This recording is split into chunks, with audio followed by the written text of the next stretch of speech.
Everyone, welcome to today's webinar. My name is Josh. I'm going to be your presenter today. We're here to talk about voiding checks in Church Windows accounting. At the top of the document, if you did happen to get out there, it talks about, please note, this is about accounting checks only that we're talking about today. Okay? If you're voiding a payroll check that is outside of the current 941 quarter, do not go into payroll to make any voids or adjustments because of tax implications. I cannot stress that enough. What we're discussing today is dealing with accounting checks, okay? Because payroll technically can be lumped into that as well.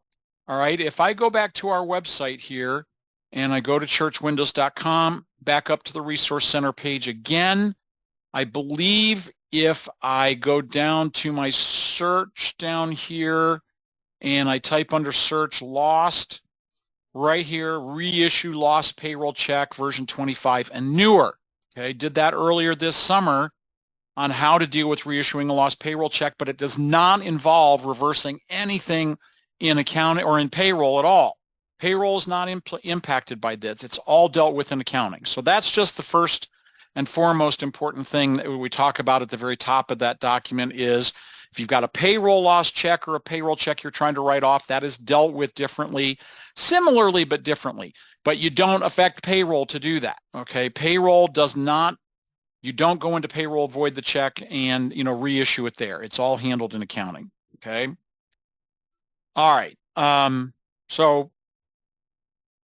and honestly, this carries over into our topic on voiding a check in accounting as well, okay? So the first one there at the top of page 1 on that talks about step 1, voiding a check from a prior month or period that will not be reprinted, okay?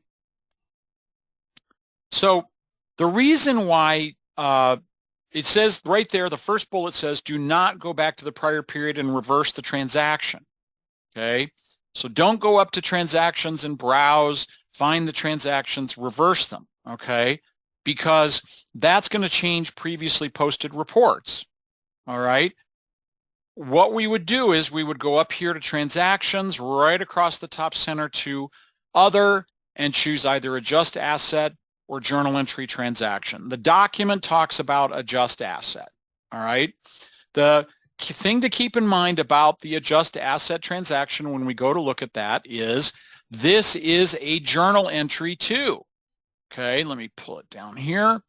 And this is a journal entry. It just reports it as it just is called journal adjust asset transaction.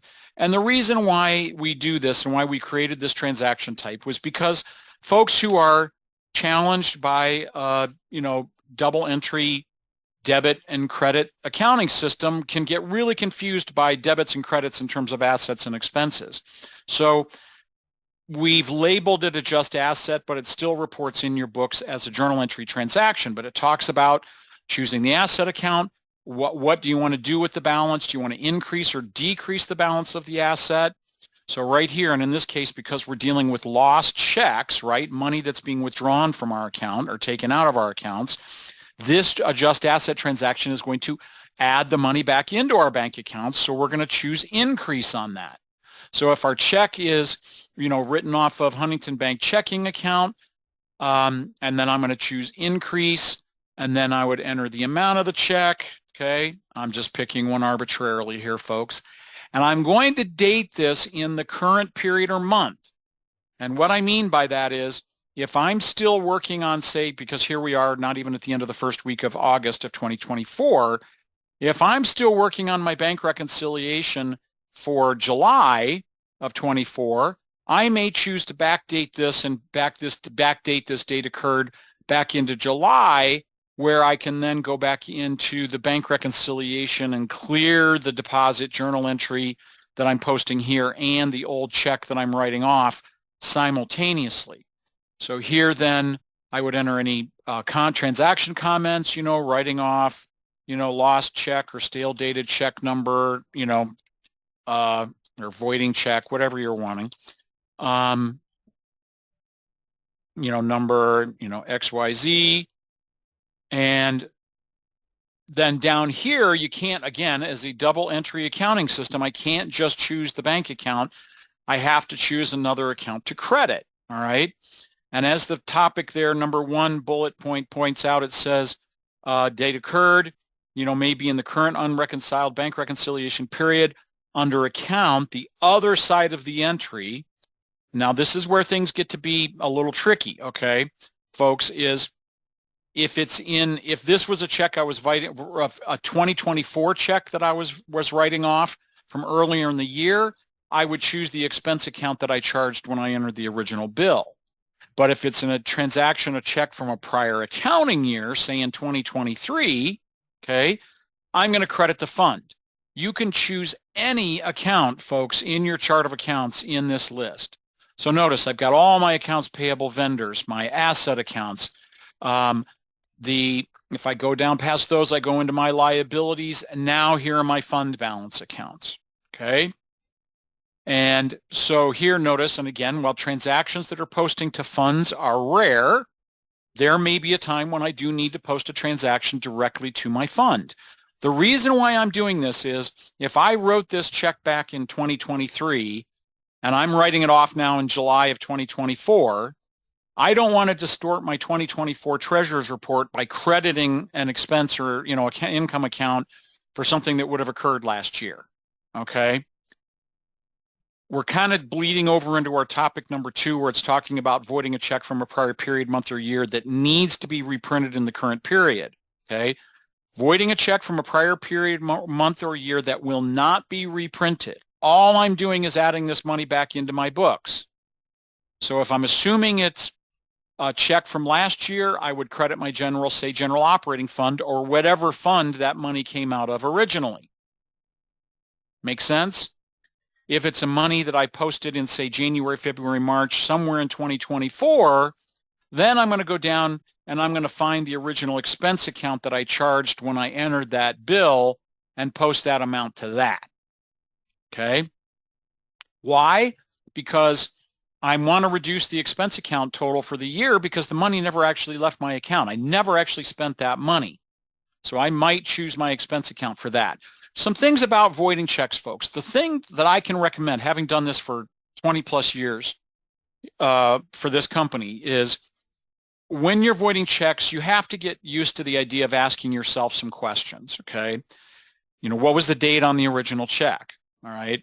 When am I reconciled through? Do I want to change previously posted reports? Do I need to reissue a new replacement check? All of those answers to all of those questions impact the choices you make in terms of what your steps are that you follow to void or write off that check.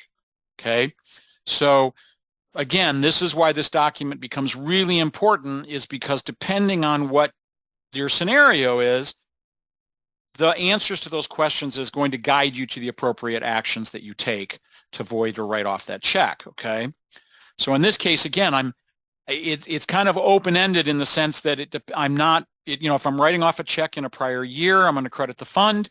If I'm writing off a check that was written earlier in the year and I don't want to change the past, I'm going to credit the expense. So let's go back up to our general. We're going to choose our general operating fund. We're going to presume this was a check we wrote last year. And, and I could even go back up to my comments from 2023 or any prior year. Okay, I'm still doing it all in the current year, and I post that. Okay, so again, going down into option number 2, voiding a check from a prior period or month that needs to be reprinted in the current period. Okay, now this is one, again, it stresses right there at the top, do not go back to the prior period and reverse transactions because that would change previously posted or published reports. Okay. In this case, I can go back into my adjust asset or journal entry transaction. Either one, same thing. I'm going to choose the asset to adjust. I'm going to increase the account. I'm going to enter the amount of the check. Let's say I was, here, I would go in and post, say, I would have to go in and I'm reprinting a check from, say, the end of 2023 that I do need to reissue. So I'm going to put in $210.98. I'm going to date it in the current period. I could backdate it to July if I want, but I'm actually reprinting the new check today, you know, voiding check number 78983 from 2023, reissuing. And then here now, I can choose the expense that I'm charging it to. And the reason is because when I go back in, I do again, folks, have some flexibility here. I could credit it right to the vendor if I want, okay? Or I can go down and find the original expense account, you know, let's say worship supplies, where it is, worship supplies, and 21098, and post. Okay, now when I can go back into my enter bills, pay bills, as long as I'm debiting 5, 10, 6, 20 worship supplies for the same 21098, its net effect on my 2024 books is 0, and I've written off that check from the prior year, and I've issued a replacement in the current year. Okay, again, I mean, I haven't really stated this yet, but folks, none of these appear on our books as voided checks, hence why I'm putting in detailed comments of voiding check, blah, you know, such and such from 2023, reissuing. When an auditor looks at that, they'll see that I've referenced this transaction back to the check that I'm writing off, okay, or voiding as the case may be, okay? So similarly, I would post that, all right? When I go into my July, say, or August bank reconciliation, I'm going to see these journal entry or adjust asset transactions as deposits. I check those cleared, that cleared along with all of my actual deposits that appear on the bank statement. And then I roll over to the withdrawals and clear that old check I'm voiding along with all of the checks that are actually on the same month's bank statement. Those two entries, you know, offset each other. It doesn't negatively impact my difference to reconcile. Okay, but you have to make a note for yourself to clear the journal entry deposit and the withdrawal it's writing off or voiding simultaneously. That dollar amount in, that dollar amount out, its net effect on your bank reconciliation is 0. Okay? Option number 3, we've got about 5 minutes left, folks. Option number 3, voiding a check in the current month that needs to be corrected and reprinted. Okay? So let's say I go in here and I've got my check from Christian Bible Supplies. Here it is, and I'm isolating that vendor's transactions. This check right here from June 15th, I'm writing that off, and I need to reissue a replacement. They called me and said, hey, we didn't get our check for this 2109 for your balance due in June. And I go, okay, great, I'm sorry, I must have gotten lost in the mail. So what I'm doing, and it's talking about correcting too, because maybe if a check was written for the wrong amount, I might need to, you know, make a correction or change to something, okay? Again, notice it isn't saying don't go back and reverse anything because we're in the current period. We can do that, okay? The assumption, again, would be that I'm still working on my June bank rec at this point, okay? And honestly, even if I weren't, this would not affect that. So I've got my bill and my payment. The bill amount is right, but I'm going to reverse the payment. So here's my payment, my check for 9482 that they never received. Might need to contact the bank and stop pay that, of course. But I'm going to reverse that. And, you know, I'm going to say, put in notes, check lost. And then I'm going to click OK on that. It's going to say, are you sure? Click yes. The payment is now gone. That check number now does reflect as voided on my check register. Okay. I don't need to do anything with the bill. Why? Because the bill is good. Okay. All I need to do now is go back into pay bills, go right up here to quick pay and view outstanding bills. And there's my bill for Christian Bible Supplies for $21.09. I can simply put a check mark in it, click create payments. Now I can, you know, post a new payment, print a new check for Christian Bible Supplies, pop that in the mail and send that off to them. Okay. I could reverse the bill, but why make more work for myself when the bill is fine? All right. Maybe you might want to backdate this into June or July. If I have the bill with the June date and the payment with now an August date, I would have a balance under accounts payable. But as long as it does clear out, frankly, I don't have an issue with that. I just don't want a balance in accounts payable to remain outstanding in perpetuity. I want to deal with it eventually. It's now just going to be cleared up in August rather than being cleared out in June. But if you do have an issue with accounts payable having a balance from June to August, backdate this payment in there. You can put whatever date you want on the check. Okay? So I would now click Post and Print Checks and print this check. Okay? All right. So now, well, let's post that. I'm not going to print that. No. Finally, page 4 talks about, page 2, number 4 and 5 talk about voiding a check in the current month posted in error. All right, so we're going to go into Browse again. I've got a check for Big City Utilities that was paid, I believe, in July. Yep, right down here, this July in payment were a mistake for one reason or another. I don't need it. I'm going to reverse both the bill and the payment. Reversing the payment with the check number puts a void status on check number 9486 in my check register automatically. Simply click, but you have to remember, folks, to reverse both the bill and the payment. Just like the bill and the payment are posted, entered and posted separately, you have to reverse both the bill and the payment separately as well. Reversing the bill doesn't reverse the payment and vice versa. So I'm going to click on the payment. I'm going to reverse it, enter comments if I want, click OK. It'll say confirm yes. Now I'm going to go up and I'm going to click on the bill for July 15th for the same amount, and I'm going to reverse it, entering any desired comments, OK, and yes, and that is now gone. Okay, so that payment and bill and payment are gone. There's no bill outstanding. But there's a void status on that check. That's gone entirely. But that only occurs, I can do that because that is in the current month and I don't need to reissue anything. And I want to clear it off my treasurer's report to boot because I don't owe that money. All right. Finally, with about a minute left, record a check number of a spoiled or damaged check. A lot of folks get confused by this. We might go a minute long, folks. I apologize. Is under Transactions and Other, across the top center, we have this option called Enter Spoiled Checks. Okay. It used to be called Void Checks, but it's not. We've changed the name of that because folks were like, oh, well, they go in there and they record a check here and they go, well, my check still shows up as outstanding when I go into my bank reconciliation. So we had to clarify that with the name of this screen. So essentially, the reason why you'll post this is the check number was never associated with the transaction in accounting. So like when you were putting it through the printer to print the check, it printed on the wrong side or upside down, or the printer chewed it up or something. Okay. But the check number itself was never associated with a payment transaction, and therefore reversing it would not put a void status on that check. So I would simply come in here, enter the date that I want to put on, that I want it to show up. I want to put in the actual check number of what it is that I'm voiding. I would choose the asset account that it was written from, and I would enter the reason why, check destroyed in printer. Okay. And I would click post on that.